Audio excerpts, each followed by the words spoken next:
Without doing that, without the tech taking the time to be visual and clear and concise and explain to the homeowner what the actual effect of not replacing it is, he has a hard time with the price. Number one, justifying it in his head because he knows we bought that capacitor for a small, less amount, and it's only going to take him 20 minutes to put it in because he is selling to himself, not to the customer who can't fix it themselves. Welcome to the Waste No Day podcast, a podcast specifically for and about the home services industry as it relates to plumbing, heating, air conditioning, and electrical. More than a podcast, Waste No Day is a credo, a determination, a mindset. It is a never-ending discipline. It is a refuse to lose pursuit. It is a wake-up call every morning to waste no day. Now here's your hosts, Brian Burton and Nate Minnick.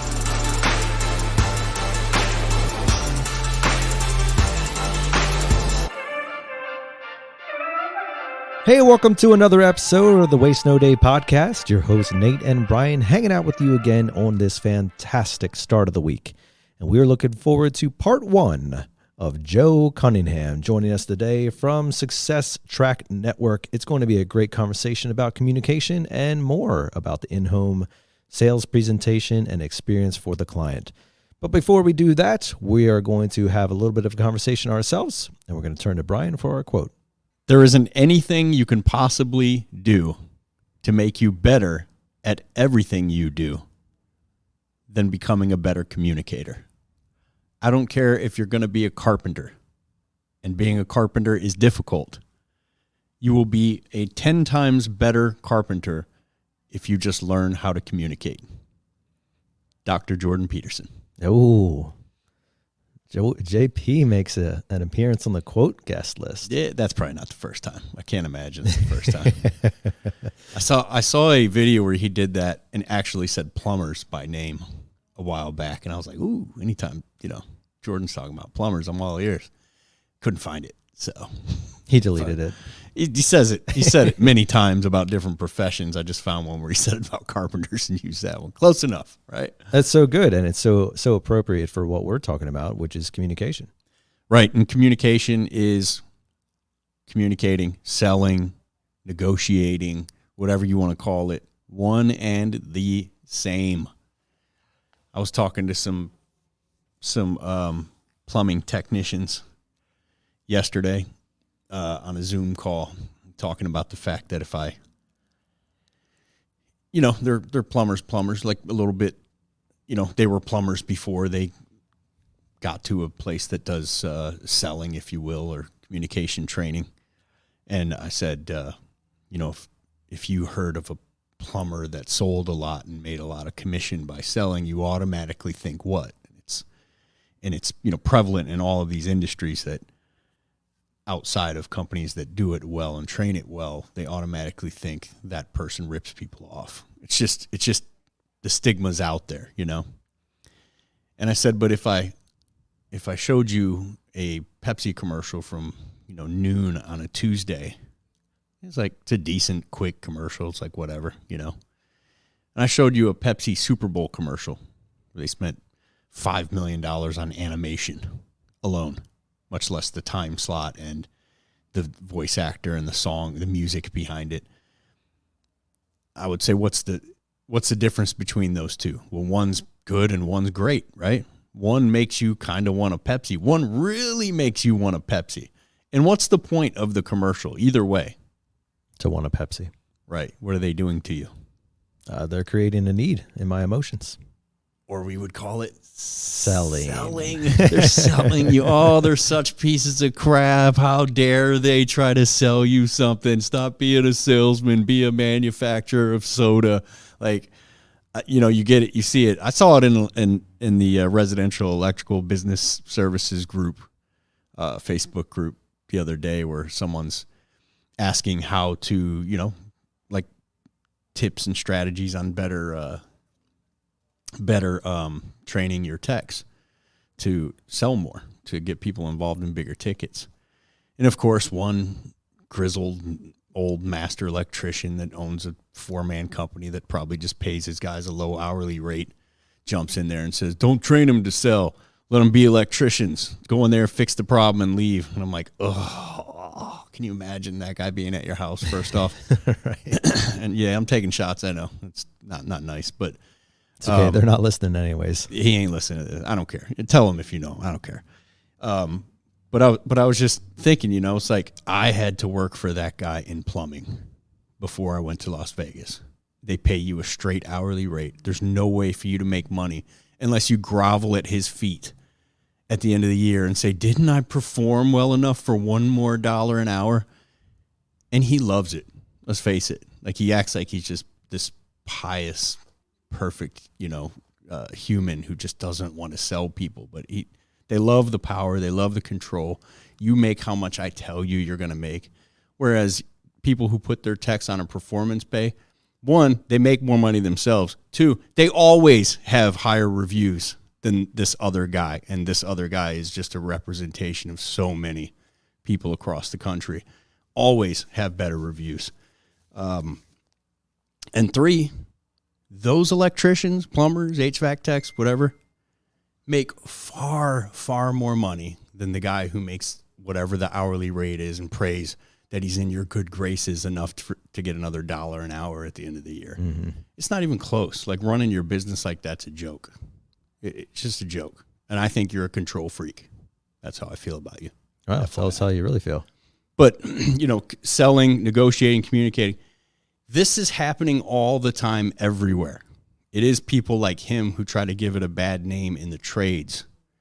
And I hope this podcast does nothing else but works to negate that. If it does nothing else, my big hope for it is that it makes the trade sexier and gets people, newer generations wanting to be part of the trades. But I thought that's why you joined the trades. Why? To make the trades sexier. No, that's what happened when I joined the trades. Oh, got it. It's got just it. A natural result. But, if that's all this podcast does, I'm happy. Just negate that and make guys like that look like what they are, which is probably just power-hungry control freaks who like to hold everything in the palm of their hand, including how much their techs make. But, to prove the point, and this was something I got from, I think it was Sandy Heim, one of the Black Swan Group teachers, negotiation trainers. She was talking about, there's a website. So let's say this, and we'll set it up a little bit better. Nate Minnick, since we established last week that our audience can't answer me while I'm speaking. Yes. You want to be the audience that answers a rhetorical question? I got it. I'm here. Right, cool. So let's say you're at Starbucks, right? There's a barista up at the counter. Are you in a selling situation? Are you personally selling? You're not the barista this time. I would say no, because I'm a buyer. What's behind her on the board as you're looking up? That would be the menu of prices. So everything you could order, and there's a price right next to it. Not a lot of selling going on your part, right? That's right. PB&J, cut the crust off, $3.99. What if I told you there was a website called postsecrets.com where you could just go get something off your chest anonymously, and people go in there and they just post stuff that they can't tell anyone to feel better? And a Starbucks barista, can we just call it? We got to make up these names. A waitress at Starbucks, for crying out loud, went on there and said, we regularly give decaf coffee to people that we feel were not nice enough to us. Snap. Okay. My caffeine drinkers out there. If you have coffee every day and somebody switched you up to no caffeine tomorrow, how would you feel a few hours into that day? Right. You're tired. You're foggy. Your thinking's not great. Cranky. And at some point, you're going to develop a pretty severe headache if you have caffeine every day and you don't have it today. Are you in a selling situation now? I am. You're in a negotiation. Where's the bar? Like, she said regularly. So this could be every coffee shop, every Starbucks you go to. Maybe not Starbucks per se. And maybe she's not actually at Starbucks. I don't know. but any coffee shop you go to, if you're mean to the waitress, by her definition, not yours, not nice enough. What does that mean? Right. Is there a list of phrases you have to say to be quote unquote nice enough? Is this industry standard, or is it pretty subjective and they kind of make it up as they go? It's check Starbucks handbook. It's probably in there. So the next time you're at a coffee shop, a restaurant, a cafe, wherever where they serve coffee, you're going to feel a little bit more in a selling situation. Right. Yeah. I'm going to feel like I'm going to be a little bit nicer today, or at least mention it. Hey, don't switch me out with decaf. That's just mean. That's not right. Double decaf. Here we go. So even in that simplest of scenarios, like you're always selling. You're always selling. You're communicating. You are negotiating at all times. And to be in someone's home and find it a badge of honor to walk in staring at the ground and only look at your feet until you walk up to whatever they called you out for, fix it, charge them as little as possible to make sure the company doesn't make a profit, look straight back down at the carpet, and then walk out pretending they don't have a whole system in that home attached to whatever it is you just repaired. You're obviously not doing the client a service, but let's face it, that person who talks like, they don't care about the client. They only care about like beating you down and feeling like they're better than you because they suck at communicating and selling and don't want to have to fit into that box. You're not doing yourself any services, right? And you're certainly not doing your company any services, because the time you could have spent at their building a relationship with one client, now they have to find you another call to go to instead. So it's better for everyone. Learn to communicate and be better at everything. Great advice there, Brian, and so appropriate for what we're going to be talking about with Joe today, which is communication. And without further ado, we're going to put Joe Cunningham in your passenger seat.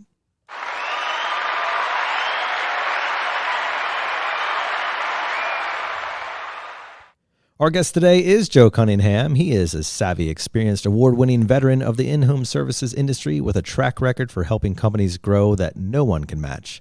Joe's step-by-step, easy-to-implement processes and procedures have helped thousands of contractors worldwide increase their sales, maximize their opportunities, and grow their businesses.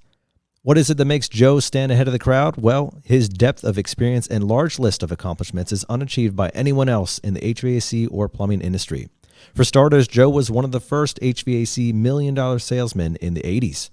And today, contractors, distributors, and technicians who want to succeed faster use Joe Cunningham's proven training programs, processes, and procedures. With that, welcome to the show, Joe. Thanks for inviting me onto the show. I really appreciate your time.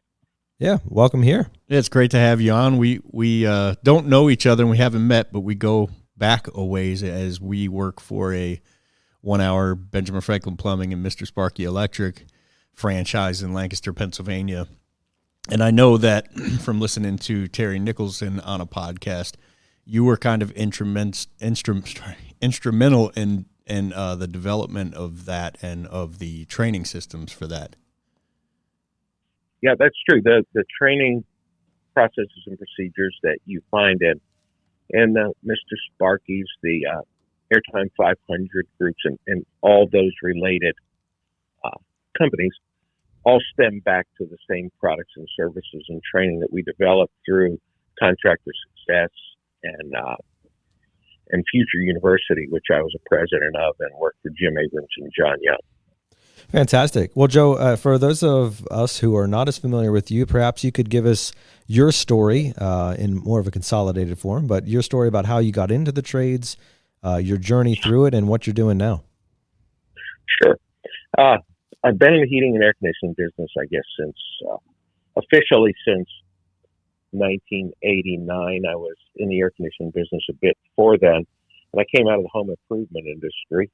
I was one of the first people that ever sold $1 million worth of replacement equipment in a year. And I had a little different set of circumstances when I did it, and I started because I didn't have an air conditioning company. And we didn't have an ad in the yellow pages. There was no internet. And I never had any installers or technicians or anything like that. I sold everything that I sold like we sold home improvements, door to door. I subcontracted everything out. The subcontractors supplied equipment and all. So after we sold quite a bit of equipment, their distributors started asking them how they were selling that much. And my subs told the distributors, well, we're not selling it. Here's the guy's card that's selling. Go ask him. So they all came and asked me. And I told them that I sold it door to door, which they didn't believe until I did it for about 3 more years. And then they believed. And everybody came and they wanted to sell me equipment and they wanted me to buy stuff from them. And that was never in the cards for me at that point because I was just a selling organization. I went and I sold air conditioning. I didn't want to have technicians. I didn't want to have a warehouse. I didn't want to have anything. And I was doing real well. Well, since I came out of the home improvement business, I treated the air conditioning business a little bit differently. 90% of what we sold was financed, but I was financing air conditioning like we financed home improvements on an FHA Title I home improvement loan. Well, in about the end of 88, first part of 89, in the state of Texas, we had a banking scandal and they closed all the savings and loans that handled the FHA type loans. So wow. I was virtually out of business. And about 2 weeks after the last savings and loan closed up, I had a visit from the guys at Carrier. And they said, we know you're not going to buy equipment from us, but we have a problem. We'd really like you to help. Here are these 2 contractors that owe us a whole lot of money, and we're afraid they're going to go broke before they get us paid off. If you would go over and show those 2 guys how to sell like you sell and get us paid off, we'll give you this much money. Well, they didn't know I wasn't doing anything. And they said they'd give me what seemed to be a lot of money back then to me, so I agreed to do it. And I took those 2 companies and we got Carrier paid off in 6 or 7 months. Carrier came back to me and said, could you put some seminars together for other contractors? So I said, sure. And my seminar grew from 4 to 6 to 8 hours. All the distributors in the state of Texas came to see what we were doing here in Houston, and they asked me to go to work for them. So I did. And I worked for all 4 Carrier distributors here, which covered the state of Texas, Panhandle, Oklahoma, and the northern part of Louisiana. And I wrote a program for them called Texas Tough. It was a big success. I worked for them for about a year and a half. Carrier saw what we did from the national office, and they asked me to put a program together for them, which I did. And I helped them put the value-added selling, value-added service series together. And I went around to different places and gave that out. Well, when I was doing that, I met a lot of contractors. One contractor that I met was in Corpus Christi, and he was starting to do a lot of work with blower doors to set himself apart. Well, he asked me to come by and see it. I was pretty amazed. I had the guys that owned the factory come to Houston. They saw what I did. I saw what they did. They asked me to build a selling program for them in the blower door business like I did in the air conditioning business, which I did.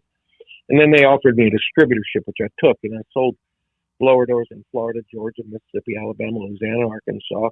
We had no representation east of the Mississippi, so I handled the whole eastern half of the United States. And I also gave a lot of seminars up and down the East Coast.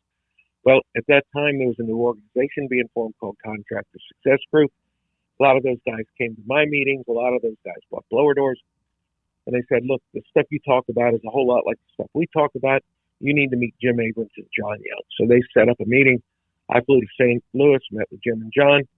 They asked me to join up with them and run Future University for them, which was their educational arm. So I did. And I was president of Future University for about a year and a half. We wrote various programs, and we implemented some of the programs they had in a much more robust fashion. After I was with them for about a year and a half, I got a call from Jim one morning. He said, look, we're getting ready to do this service experts thing. We'd like you to help us. So I went to work for Service Experts before there was a Service Experts. We became the first publicly traded heating and air conditioning company. And my job was to make sure everyone hit their numbers. So I trained everywhere. I didn't want to travel anymore, so we did the first nationally broadcast, regularly scheduled training program so I could train by television out of the train plant in Tyler. And they wanted me to move to Nashville. Well, I didn't want to move to Nashville. So I quit and we started working with distributors, primarily train distributors. And through them, I worked through their entire network, training technicians, business managers, owners. I met the guys that run Service Nation and Service Roundtable, and they asked me to go to work for them and do training programs, which I've done. I've helped them put their conventions and things together. And now I work all over the U.S., Canada, Australia, with heating, air conditioning, electrical, and plumbing contractors, doing the same kind of thing. helping them grow their business, helping them understand what the business really is so they can make more money and do better. We also have a trade school here in Houston, which is where I'm based as far as work goes. And we're taking entry-level techs from zero knowledge to a functioning kind of high-level maintenance tech in 10 days. And we do the same thing on the plumbing side. So it's been kind of an interesting career, but it's allowed me to see all the facets of it, from manufacturing and engineering to distribution to contracting and kind of everything in between. How long did you say you're getting them from nothing to tech ready? 10 days. 10 days. No, they're a maintenance tech. You know, I'm not going to send this guy out and have him troubleshoot communicating systems. But in 10 days, here's what they learn. They learn sequence of operation, which is the basics for all troubleshooting, knowing how a system works. Because all troubleshooting is reversing sequence of operation. They learn how to use their gauges. They learn how to use meters. They learn how to charge a system using subcool and superheat. They learn where all the components are. They learn how they work. They know how to properly charge a system. They know how to braze. They understand electrical, both series and parallel wiring. And we give them troubleshooting and skills building books when they leave. So when they go out in the truck, they're able to do a lot of the troubleshooting themselves. We're creating a pretty valuable tech in 10 days. And it's 10 days straight. And there's no days off. The reason it works so well is because what we do is 65 to 70% hands-on. My instructor has them in the class for 45 minutes to an hour, and it's, okay, let's go do it. And then they go do it. And at the end of every day, they have to fill out what we call a learning skills assessment form, where it says, this is what I learned today I didn't know before. This is how I plan to put it in place when I go to work. This is what we went over today I didn't understand, and this is what we went over today that I need to do more review on. So my instructor looks at that every afternoon, and he sees, well, Bob and Fred didn't understand 24-volt wiring. So tomorrow, whatever they didn't get, we review tomorrow before we go ahead. And before they leave, they take their EPA 608. We have about a 95% pass rate on universal. And now Nate is actually giving a beginning level technician certification, and we're going to put that in our program as well. Yeah, just to be clear, that's Nate, the certification, not Nate, the incredible podcast host. That's right. Yeah. So 10 days, you said for like an hour with the instructor in a classroom setting, and then they're going out to put it into practice. 45 minutes to an hour, and they might have 2 or 3 classroom segments in there. You know, like if we're doing wiring, well, we're going to study series wiring, and then we're going to go do it. And then we're going to go over parallel wiring, and we're going to go do it. And then we make them on our electronics board. The whole system is simulated with lights, but after they understand series and parallel, then we're going to get an inducer motor somewhere. We're going to mount that up there. We're going to make the inducer motor work and run the pressure switch. And then we're going to make the pressure switch turn a light on. Then we're going to screw sequencers up there. And then we're going to put all the various parts up there until they understand this. So that might involve them being in the class 3 times that day. And on brazing day, they might only be in there once. And then we're going to braze the rest of the day until they can do that. But it's super hands-on. That's fantastic and so needed, especially as you know the industry is starved for people. That's something that we've come across here, and we've done quite a bit of external training as well as internal training in bringing up our apprentices. As you think about that, Joe, you know the technical skills, of course, is very important, but so is communication. What have been some of the things that, you know, as you've developed multiple curriculums in your career and training courses and everything else, what have been some of the key components about studying communication and how you found it effective to train communication so that anybody can really adapt to those principles and apply them next call? Well, here's the thing about communications, and I tell all the techs, they think when they come in, because we do a day in that of running the perfect service call, how you communicate with a customer. I always tell them you're never going to find a condensing unit or toilet that can write you a check. So you better learn to get along with the customer because they have got to write the check. they also have to understand what we're doing and why. Now, I've never found a tech that signed up for any programs that we've done that said, my goal in life is to be a creative writer or a public speaker. Yet that's what we have to turn them into. So we have to give them the ability and the tools to do that with. And there's a lot of different programs and a lot of different trainers out there, and they'll say, hey, Bob, if you just say this to the customer, well, that will help them understand and buy more. Well, I've got to get a tech that's not a great communicator to do that. And I have to teach him to do that in such a way that my clients, who for the biggest part are not auditory learners, can understand. And that's the issue that we have. The first thing we do is we teach the techs about the type of learners there are out there. So they understand that less than 12% of the world's population are auditory learners. So you have to do more than talk. So we give them diagrams and things to use so they can show the customer, here's where we're going to go in your house and here's what we're going to do. Then when they find a problem, there's a diagram of a capacitor, a contactor, a fan motor, whatever they find wrong. So they can now refer to this diagram and make a great presentation to the customer so the customer understands what they're talking about and he wants that fixed. One of the biggest issues techs have is they don't get the customer to really want what they have more than get by not doing it, and they don't paint a picture where the customer sees what happens if we don't do that. So there's no urgency for doing it. When we talk to customers, a lot of techs, they come back and they say, well, I told the customer about this and he said our price was too high. Well, the price is only too high if the customer doesn't understand what he's getting. Because nobody ever bought anything that they thought cost too much if they liked it. And we didn't help him want it. So those are the things. So communication with the tech to the customer has to be visual. They have to use a diagram to explain it to the customer, or they have to take their customer to the problem so they can see it. They need to be able to explain that issue to the customer and the results of not fixing it, and then what the repercussions will be of not fixing it, because we won't be able to come back immediately. It's going to cause them discomfort in the house or higher bills down the road. So the problem isn't that the customer thinks it costs too much. The problem is we weren't great communicators. So that's the biggest thing that I work on. Here's how you communicate with this customer to paint the picture so he understands or she understands what's going on so they will make a positive decision to do business with you.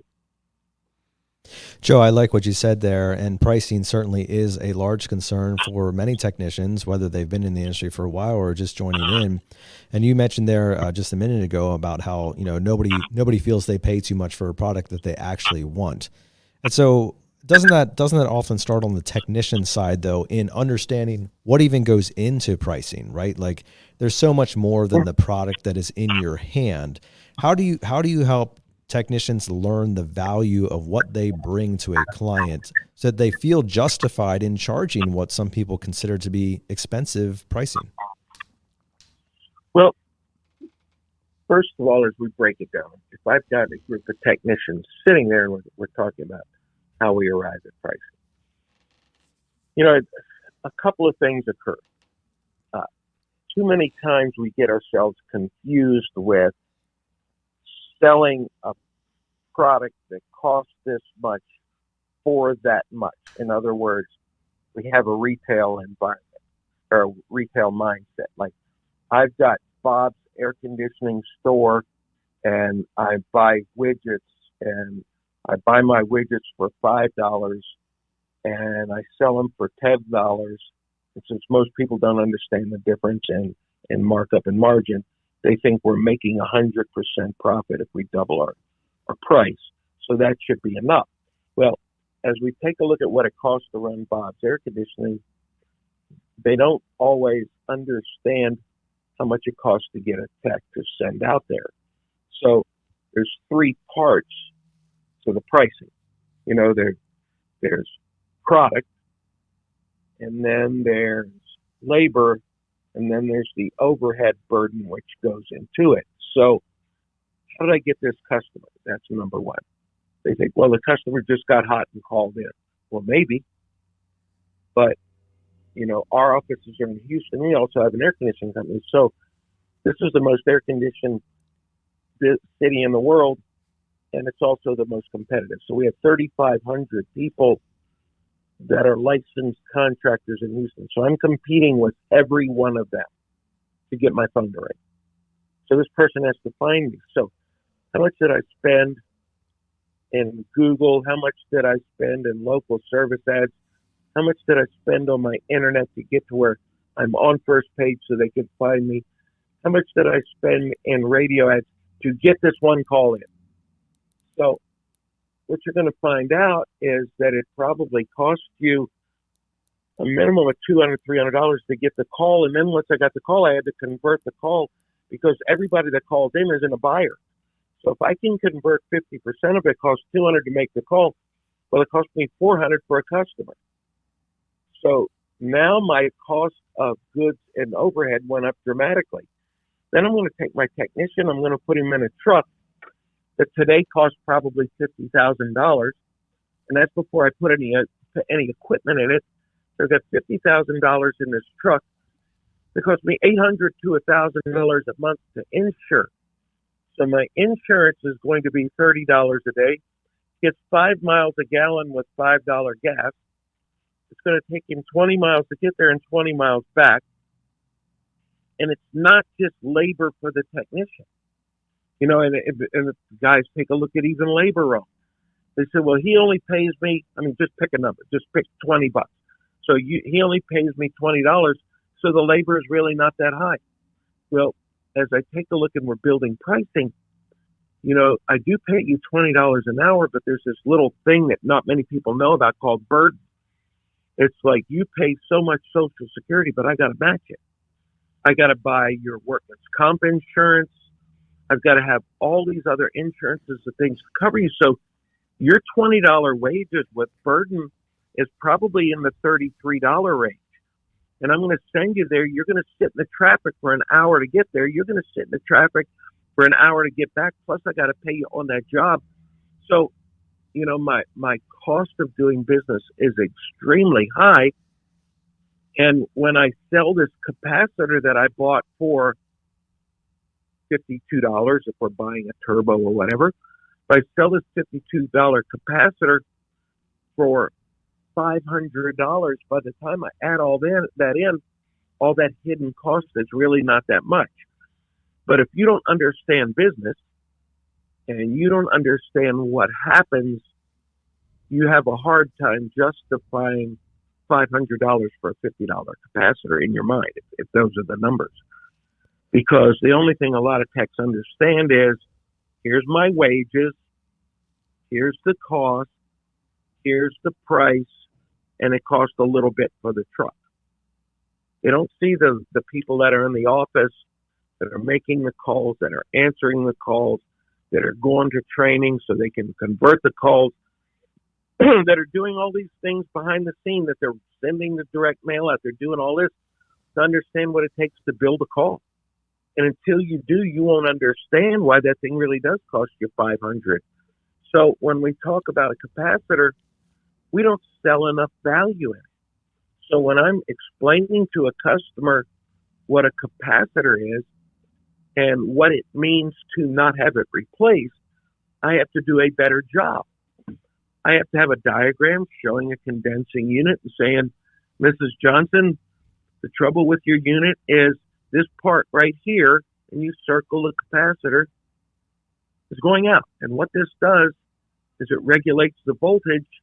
It runs the two most expensive parts of your condensing unit, which are right here. Here's your compressor. And if it sends too much or not enough voltage to your compressor, it can burn that up. They start at about 3,000. The next part it affects is your fan motor, and here's it right here.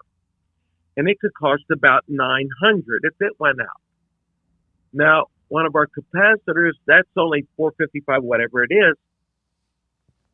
And that includes installation and a 5-year warranty. Now, most of our customers choose to replace this one inexpensive part to protect these two expensive parts. That makes sense, doesn't it?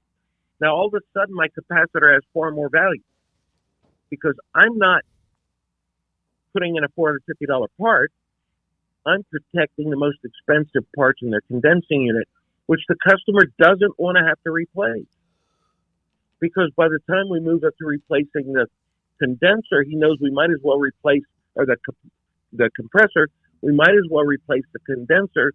So now we're keeping him from having to buy a $7,000, $8,000, $10,000 part for his system. That's explaining the value. That's showing the customer what's going to happen if he doesn't do it. And when you come back in and do that versus, hey, lady, you need a new capacitor. How much is that? $500. That's expensive. Yeah, but things cost a lot nowadays. And then she goes on the internet and she Googles capacitor and it comes up $21. Then you got a problem. So you have got to do a better job of educating these clients what's going on. And without doing that, without the tech taking the time to be visual and clear and concise and explain to the homeowner what the actual effect of not replacing it is, he has a hard time with the price. Number one, justifying it in his head because he knows we bought that capacitor for a small, less amount, and it's only going to take him 20 minutes to put it in because he is selling to himself, not to the customer who can't fix it themselves. That's well said, Joe, and so true today, especially as the internet has become, an instantaneous answer to any question, irregardless as to context, right? Right. The internet says that this should be $21. Oh, the internet says the average fan motor replacement with labor should be X, and boom, boom, boom. Well, this is what the internet says, and it doesn't really matter who's on the other end of the internet, whether they're an authority or not. The internet has this like place of automatic authority in people's heads. And so as technicians, in the field, there's this great need to, as you said, help educate the client. And in doing so, how you do that is also critical because you don't want to come off yourself as, arrogant or like the know-it-all. You want to come off as an assistant to the homeowner. I mean, you talk about, is it Cartman's triangle, I think, where, you have the aggravator, you have the victim, and then you have the rescuer. And we're trying to be the rescuer in those situations because it's not our fault the capacitor failed. That's the outside source. That's the bad guy. The bad guy is the problem that is occurring right now. Obviously, the client is the victim, and the technician is supposed to be the rescuer. The technician is supposed to step in and say, here, let me protect you from the bad guy. Mm-hmm. You're exactly right. And that your point about coming across as arrogant or a know-it-all generally leaves when you use diagrams. Diagrams for a customer in a presentation are a very simple line drawing or a picture. And I want you to think about what happens when you read to your kids. Their books are very simple. And when you read to your kid using simple pictures and a simple story, you can never be taken as arrogant or a know-it-all, just as a friend and a helper. And that's why all your diagrams, all your stories need to be very simple. Here's your unit. Here's the part. Here's what it does. Here's what it will affect if you don't replace it. Because customers don't understand that the capacitor is bad and the system is still running. And that's actually the worst thing that could ever happen. Because this unit will run until it destroys itself. So I'm curious on that, Joe. I mean, the diagram is really cool. Do you like that better than taking the homeowner to the unit itself and like walking them through it in real world? Well, no, I like taking them to the unit itself. But then I also live in the world where I understand I have to take a look at the majority of my clients and most of the time. And my systems are built around this. I take a look at what works with most of the customers, most of the time, most of the calls, and most of the cases. And I understand there will be exceptions. So I work to the exception, not for the exception. So now I understand that most of my clients, 80% of them are going to be female at the house by themselves. So can I get the customer comfortable enough to go with me to the condenser part of the time? And then I will use the condenser as my presentation tool. Because if I pull the panel off, I can show them the pieces and parts. I can show them the compressor. I can show them the capacitor. I can show them the fan motor. If it is super hot, rainy, muddy, cold, wet, whatever, and my customer is going to be uncomfortable, then I'm going to use my backup method, my diagram. And the good thing about the diagram or the equipment itself is it takes the focus away from me making a presentation to you, which may be uncomfortable because we have this face-to-face thing going on. And it puts it to where we are pointing at what we're talking about, whether it's the equipment or the diagram itself. And we're not looking at each other. I'm still making a presentation directly to you, but I'm pointing and you're looking there. So the customer becomes comfortable quicker and they relate better. So whether it's a diagram or whether I take them there, I find it equally effective. And it's how you do it that really makes it work for you. Yeah, there's a reason that doctors have, skeletons and pictures of ligaments hanging on the wall, right? Because, you can't see what you don't know, and you can't understand what you can't see oftentimes. And so you're providing the visual and sometimes the drawings and the explanation to make it a more well-rounded education process. Yeah, and if I tell you your capacitor is bad, and I tell you it affects the compressor, and I tell you that it affects the fan motor, I've got to depend on you to mentally see what that looks like. Praying because you're an auditory learner. Yeah. Well, one of the issues is this: people don't think in letters and words; they think in pictures. See, if I asked 100 people, "What's your favorite car?" and it doesn't matter what it is, but if somebody says red Corvette, when they thought of that, they never saw the letters RED, CORVETTE. They never saw that. They saw a Corvette that's red. They saw it with a hardtop or a convertible, the way they liked it. When they were looking at it, they saw the tops of the seats and the color that they liked. And they probably saw themselves sitting in the driver's seat. That's how people think. So if I can't mentally take this customer on that journey or let him physically see the pictures, I'm depending on him to come up with what this stuff looks like in his head. So how does he do it? He's never seen the inside of an air conditioning system. How does that work? And that's why auditory learners are such a small group. It's a rare person who can do that mentally, think up those parts. So it's up to you to put that in his brain and make it work. I think that's fantastic, and even that illustration with the car, I'm like doing it in my own head. You're right, man. That's right on. Yeah, and yours too with the doctor with the fake skeleton, where I'm thinking back to having a knee surgery, and the orthopedic surgeon was touching that skeleton's knee, and then he's like, feel this right here. So it's auditory, it's visual, it becomes kinesthetic, where he makes me actually grab the thing by the leg and move the knee joint around. You're exactly right. A diagram or that skeleton or the pictures or the unit lets whatever you're doing work for all three learning styles.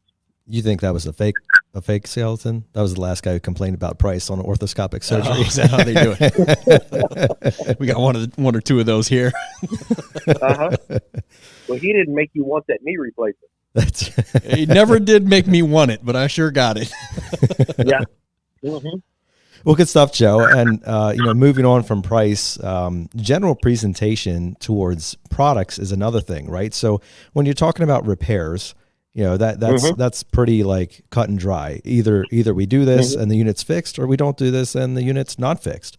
But when you turn into the optional things, we should do this, or we recommend doing this, or if we did this, it would make XYZ so much better. You have another hurdle in front of you that wasn't there during the repair. Would you agree with Mm-hmm. that? And if so, how do you approach that presentation differently? Well, you're exactly right. And here's the thing about selling options. Nobody buys a solution for a problem they don't know they have. So I would like to sell everybody an IAQ product. But if they think the air in their house is okay, they won't buy one. I would like to sell everybody an airflow solution to the problem because I know they've got an uncomfortable room in the house. I don't know what the level, to what level they have an uncomfortable room in the house.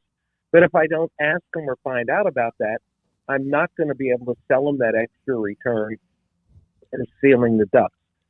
I'm not going to be able to sell them better filtration because I don't know if their kid has asthma. So most of that relates back to when you're going through the house, setting yourself up so you ask the correct questions. So you have to have a series of questions that you build into a conversation with the customer to uncover these situations. You also have to have a system in place that makes certain things to bring up a non-negotiable. Here's what I mean. We go into the house, we go to the thermostat. Air conditioning is probably worse than heating as far as the calls go, with the customer wanting to take you to the wrong place. Like if I get to your house most of the time on a no cool call, hi, I'm here to fix your air conditioner. Well, let me show you where it's at. It's right around here in the back. Because they think the air conditioning system is the condenser only, and that's what we need to look at. So we are now at the home of somebody that knows nothing about air conditioning. Let's say the homeowner's name is Brian. Mm-hmm. Makes perfect sense. So Just hypothetically. And he doesn't know anything about air conditioning. So one of us at this meeting does know something about air conditioning, and one person has to be in control of this call.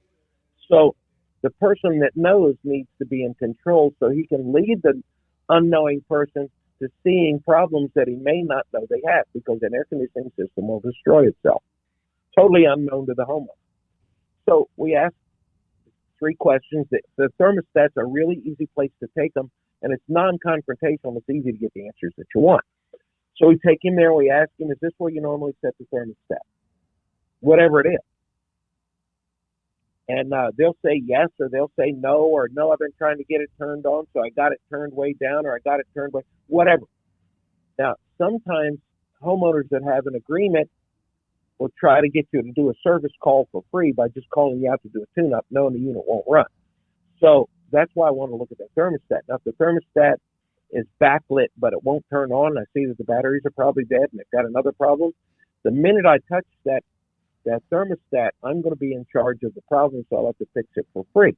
So I just point at it and say, is this where you normally set the thermostat? They'll say yes. I say, well, you mind showing me how you operate it? They might say, you don't know how to operate a thermostat? Yes, sir, I sure do, but I'd like to see how you operate it. And then if it won't come on, it won't come on, and it's not my call. If I touch that thermostat and it won't turn on, and he says, well, it worked fine till you touched it, there I am troubleshooting for free. So I don't want to do that. Right now, I'm just going to have a conversation. And then my next question to him is this. If I had to ask which is the most uncomfortable room in the house, which one would you say? I don't ever ask if they have a hot spot or a cold spot or an uncomfortable room, because it's too easy to say no. But if I ask that question, it causes them to think, and they'll usually give me a room. And I'll say, great, while we're looking at the rest of your house and your equipment, I'll take a peek in there, might be able to make some adjustments and make it a lot better. Would that be okay? They never say no. Well, now he just gave me permission to look all through his house at these comfort problems. And then the final one is, who in the house suffers most from allergies? Well, if they have somebody suffers from allergies and they give me a name, I know that I'm going to include that person's name in my presentation when I talk to them about IAQ. So now, in that first 2 or 3 minutes, I've started solving that one issue where people only buy a solution to a problem they know they have, because if he's got a problem, I'm going to bring it up, and I'm only going to bring it up because he asked me. And I'm not being pushy. And it allows me to look at more stuff. So then I show him a diagram of where I'm going in the house. Say, okay, well, here's what I'm going to do. First thing I'm going to do is check your filter. I need you to show me where that is. Then I'm going to check your furnace, and I'm going to do whatever. I show him everywhere I'm going, so he knows where I'm going to be in this house. And he also knows I'm here on a no cool call, but I'm going to look at your furnace. He thinks that only provides heat. So he's going to ask me, what are you looking at my furnace for? It's 110 in here, and I can tell him there's a blower in there because I'm going to pull this blower assembly out while I'm there. He doesn't know he's got a dirty blower, but I'm going to pull the blower assembly out so I can show him. He's not going to ask me to clean his blower wheel because he doesn't even know he has a blower wheel. He's not going to have me clean his blower wheel until he sees that it's dirty. He's not going to see that it's dirty until I pull it out. I can't pull it out if I don't go to the furnace, so I got to find that problem so I can show him so he can buy the solution. But I'm setting myself up to solve the most problems for my customer and not having feel offended or like I'm pushing something on it. I never want to sell a customer something they don't want, don't need, or can't afford, but I do want to show him everything that's wrong, but I want to get his permission to do it. So now he knows where I'm going and what I'm going to do. And then I just tell him, I'm going to check your system now. I'll be looking for anything to shorten the life of your system or cause excessively high utility bills. If I find anything, would you like me to make a list and share it with you? Just go ahead and fix it. 99% of them say, don't you do anything until I see that list. Well, now he just asked me for a list of everything in the whole house, and I told him I was going to look at everything. I mean, how much more do you want the customer to do? That's so good, Joe. I love it. Every damn thing in the house, find all the problems and bring the problems back to him. Now he knows he's got a problem. I offer him a solution, and generally the price issues start going away. The decision-making starts becoming easier. You show me what that problem is, and it makes it easier for me to choose whether I'm going to have my blower wheel cleaned or not. And the real numbers are 30% of the blower wheels out there today need to be pulled and cleaned. They just don't get pulled and cleaned because the technician either doesn't set himself up so the customer thinks it's okay, or the technician's too lazy to pull it. He thinks it's too much work.